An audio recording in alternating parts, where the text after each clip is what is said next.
Hello students, welcome to my channel Learnopedia. आज हम लोग स्टार्ट करेंगे क्लास 12 का इंग्लिश का पोएम का chapter 1 our casual in a tree. पहले पोएट के बारे में पढ़ते हैं। तो इस पोएम के जो पोएट है वो तोरू दत्त थी। ठीक है, तोरू दत्त एक फीमेल पोएट है। तो तोरू दत्त जो है वो एक इंडियन पोएट है और ट्रांसलेटर है। मतलब वो पोएम लिखती थी और एक लैंग्वेज के राइटिंग को दूसरी लैंग्वेज में ट्रांसलेट भी करती थी। Often referred to as one of the earliest Indian writers to gain recognition in English literature. उन्हें उन इंडियन राइटर्स में से एक माना जाता है जिन्होंने इंग्लिश लिटरेचर में बहुत अर्ली रिकॉग्निशन पाया। Born on March 4, 1856 in Bengal, India. Toru Dutt का जन्म 4 मार्च 1856 को बंगाल, इंडिया में हुआ था। She came from an affluent and well educated Christian family. वो एक अमीर और अच्छे एजुकेशन वाले क्रिश्चियन फैमिली से बिलोंग करती थी। Despite her belief life which ended at the age of 21 due to tuberculosis, Toru left a lasting impact on literature. Toru की लाइफ बहुत छोटी थी। 21 ईयर्स की एज में ट्यूबरक्लोसिस की वजह से उनकी डेथ हो गई थी। लेकिन इतनी छोटी लाइफ में भी उन्होंने लिटरेचर पर बहुत गहरा और लास्टिंग इम्पैक्ट छोड़ा। She was fluent in several languages including English, French and Sanskrit. Toru को कई लैंग्वेजेस अच्छे से आती थी जैसे इंग्लिश, फ्रेंच और Sanskrit. And her works are remarkable for their emotional depth, lyrical beauty and cultural synthesis. उनकी राइटिंग्स में deep emotions, beautiful poetic language और डिफरेंट कल्चर्स का कॉम्बिनेशन देखने को मिलता है। Toru Dutt composed or Our Casual in a Tree during the final years of her life, likely around 1876. तोरू दत्त ने Our Casual in a Tree अपनी life का last years में लगभग 1876 के आसपास लिखी थी। As a tribute to her childhood memories and her dear siblings Aru and Aru, उन्होंने ये पोयम अपने बचपन की यादों और अपने प्यारे सिबलिंग्स की याद में लिखी थी। The poem was posthumously published in her second collection Ancient Ballads and Legends of Hindustan. तोरू की डेथ के बाद ये पोयम उनके second collection Ancient Ballads and Legends of Hindustan में पब्लिश हुई। Edited by her father Govind Chandra Dutt. इस कलेक्शन को उनके फादर गोविंद चंद्र दत्त ने एडिट किया था। The collection secured her place in the literary canon as a pioneer of Indian Anglician poetry. इस collection की वजह से तोरू दत्त को लिटरेचर में एक इम्पॉर्टेंट पोजीशन मिली और उन्हें इंडियन, इंग्लिश और एंग्लिशियन पोएट्री की अर्ली पायोनियर्स में माना गया। अब अबाउट द पोएम पढ़ते हैं। तो the poem our casual in a tree by Toru Dutt is a heartfelt tribute to a majestic tree that holds deep personal and emotional significance for the poet. Toru Dutt की poem our casual in a tree एक बहुत ही प्यारा tribute है। इसमें वो एक बड़े और खूबसूरत कैजुअल इन अ ट्री के बारे में बताती हैं जो उनके लिए बहुत स्पेशल और इमोशनल इम्पोर्टेंस रखता है। Its beauty and grandeur dominate the poets childhood memories. उस ट्री की खूबसूरती और बड़ापन पोएट की बचपन की यादों में बहुत गहरा जुड़ा हुआ है। जब वो अपने बचपन याद करती हैं तो उन्हें ये ट्री भी याद आता है। As she reflects on the past, the tree becomes a symbol of those cherished moments and her connection to her deceased siblings. जब पोएट अपने पुराने दिनों को याद करती है तो ये ट्री उनके उन प्यारे मोमेंट्स की निशानी बन जाता है। ये उन्हें उनके मर चुके सिबलिंग्स की भी याद दिलाता है। The poet also sees the trees as a witness to her joys and sorrows. Poet को लगता है कि ये ट्री उनकी लाइफ के खुशी और दुख दोनों का गवाह रहा है। मतलब ट्री ने उनके बहुत सारे हैप्पी और सैड मोमेंट्स देखे हैं। In the later stanzas Toru expresses her desire to immortalize the tree through her poetry. Poem के बाद वाले पार्ट में तोरू कहती है कि वो अपनी पोएट्री के थ्रू इस ट्रीज को हमेशा के लिए जिंदा रखना चाहती है। Ensuring it remains alive in memory and continue to evoke love and admiration. वो चाहती है कि ये ट्री लोगों की यादों में हमेशा बने रहे और इसे देखकर याद करके लोगों के अंदर प्यारे और एडमिरेशन के फीलिंग आए for her. The tree represent the bond between nature memory and her loved ones who have passed away. Poet के लिए ये ट्री नेचर, पुरानी यादों और उनके बिछड़ चुके लव्ड वंस के बीच एक कनेक्शन है। Through this poem Toru Dutt conveys themes of love, loss and the enduring power of nature to connect the past and the present. इस पोएम के थ्रू तोरूदत्त लव, लॉस और नेचर की पावर के बारे में बताती है। नेचर की वजह से पास्ट की यादें प्रेजेंट से जुड़ी रहती है। The casuarina tree becomes a symbol of both personal and universal emotions. Casuarina tree सिर्फ पोएट की पर्सनल फीलिंग्स का सिंबल नहीं है बल्कि ऐसी फीलिंग्स का भी सिंबल है जो ऑलमोस्ट हर इंसान समझ सकता है, जैसे प्यार, याद और किसी को खो देने का दुख। Blending nostalgia with hope for immorality. Poem में नॉस्टैल्जिया यानी पुरानी यादों की फीलिंग्स है, लेकिन साथ ही पोइट को होप है कि उनकी पोइट्री के थ्रू ट्री और उससे जुड़ी यादें हमेशा जिंदा रहेंगी। अब पोएम पढ़ते हैं। तो फर्स्ट है, like a huge Python binding around and around the rugged trunk. Poetry के ऊपर चढ़ी हुई क्रीपर को एक बहुत बड़ा पाइथन, जिसको अजगर कहते हैं, ठीक है, उससे कंपेयर करती है। क्रीपर ट्री के ट्रंक के अराउंड बार बार लपेटी हुई है। क्रीपर का मतलब क्या है ये समझिए। क्रीपर ऐसा पौधा होता है जो सीधा खड़े होने के बजाय किसी पेड़, दीवार या सहारे पर चढ़कर और उसे लिपटकर बढ़ता है, ठीक है। Indented deep with scars. Tree का ट्रंक पुराना और रफ है और उस पर गहरे निशान, स्कार्स है। Up to its very summit near the stars. Creeper tree के ट्रंक से होती है बहुत ऊपर ट्री के टॉप तक, यानी स्टार्स के पास तक पहुंच गई है। A creeper climbs in whose embraces bound. एक क्रीपर ट्री को इस तरह मजबूती से पकड़कर लिपटी हुई है जैसे किसी को बाहों में पकड़ लिया हो। No other tree could leave.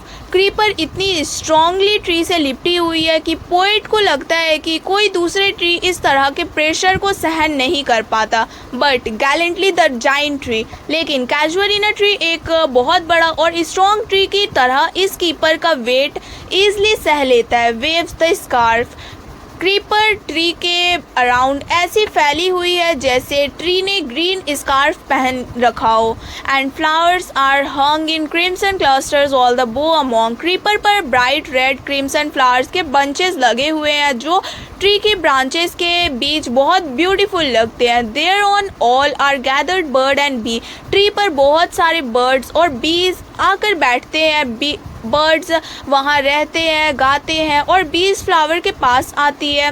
And oft at night the garden overflows with one sweet song. रात के टाइम गार्डन में एक बहुत स्वीट और ब्यूटीफुल साउंड गूंजती रहती है। That seems to have no close. वो सॉन्ग इतनी देर तक चलती है कि ऐसा लगता है जैसे उसका एंड कभी है ही, मतलब एंड ही नहीं है, ठीक है। Sung darkling from our tree while man repose. जब लोग रात में सो रहे होते हैं तब अंधेरे में कैजुअरिना ट्री से वो स्वीट सॉन्ग सुनाई देती है। ये हमारा फर्स्ट स्टैंजा था। अब सेकेंड स्टैंजा है, When first my casement is wide open thrown। जब पोएट सुबह अपनी खिड़की पूरी तरह खोलती है। At dawn my eyes delighted on it rest। तो सुबह की पहली रोशनी में उनकी नज़र सबसे पहले कैजुअरिना ट्री पर पड़ती है और उसे देखकर उन्हें बहुत खुशी होती है।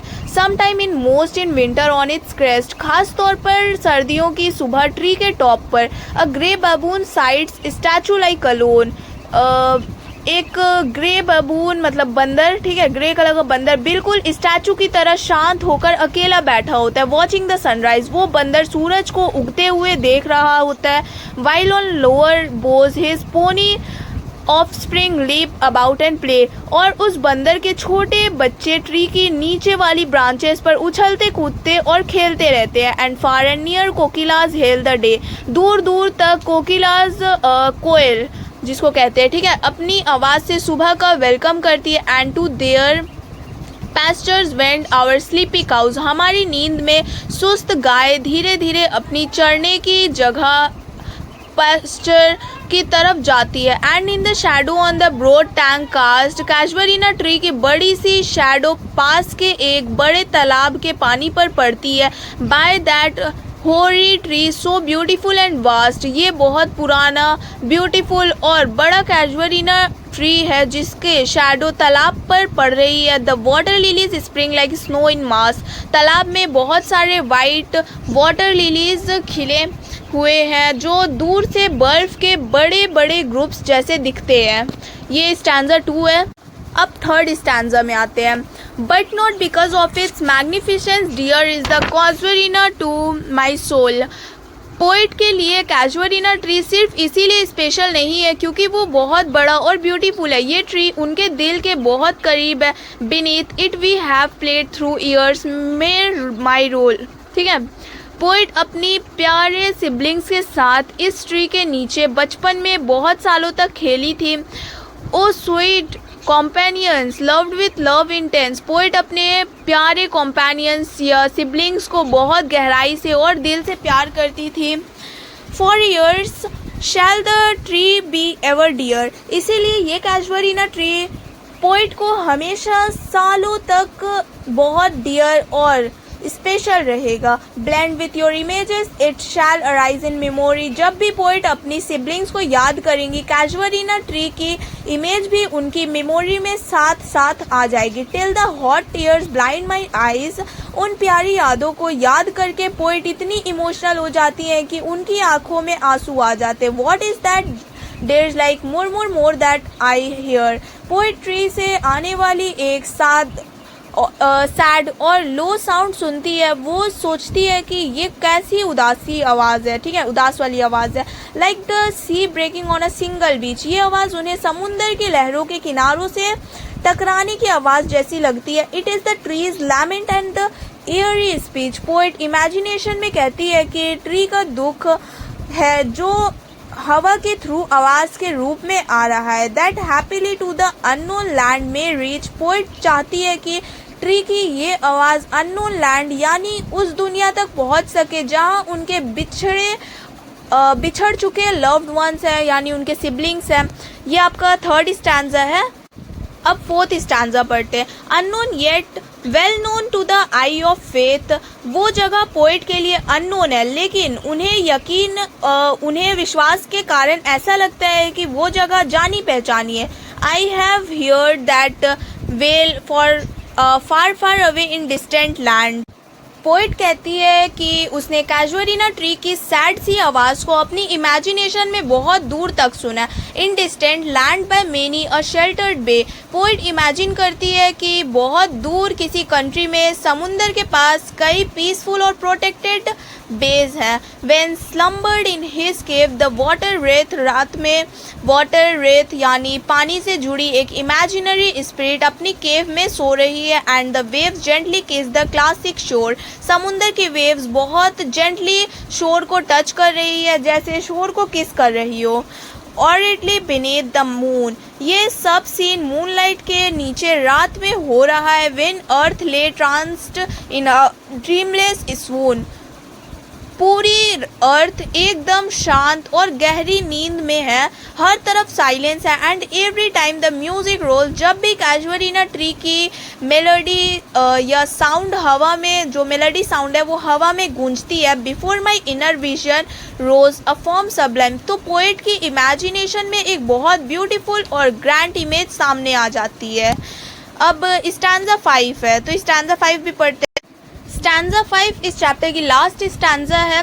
तो I saw the in my own love native climbs, poet कहती है कि वो कैजुअरिना ट्री को अपनी प्यारी होमलैंड में याद करती है क्योंकि ट्री उनके अपने देश से जुड़ा हुआ है। Therefore I fain would consecrate a lay, इसीलिए पोइट चाहती है कि वो इस ट्री के नाम एक पोएम डेडिकेट करवाए as a tribute. Unto the tree beloved of those who now, ये वो ट्री है जिसे उनके बहुत प्यारे सिबलिंग्स भी लव करते थे। In blessed sleep for aye repose, उनके सिबलिंग्स अब हमेशा के लिए सो चुके हैं, यानी उनकी डेथ हो चुकी है। Dearer than life to me alas, poet के लिए उनके सिबलिंग लाइफ से भी ज़्यादा प्रीशियस थे, उन्हें खो देने का बहुत दुख है। May love defend thee from oblivion curse, poet wish करती है कि उनके लव की वजह से कैजुअलिना ट्री कभी भुलाया ना जाए। Like the music of birds that, यहाँ पोइट ट्री की मेमोरी को ऐसी चीज़ों से कंपेयर करती है जो टाइम के बाद भी याद रहे।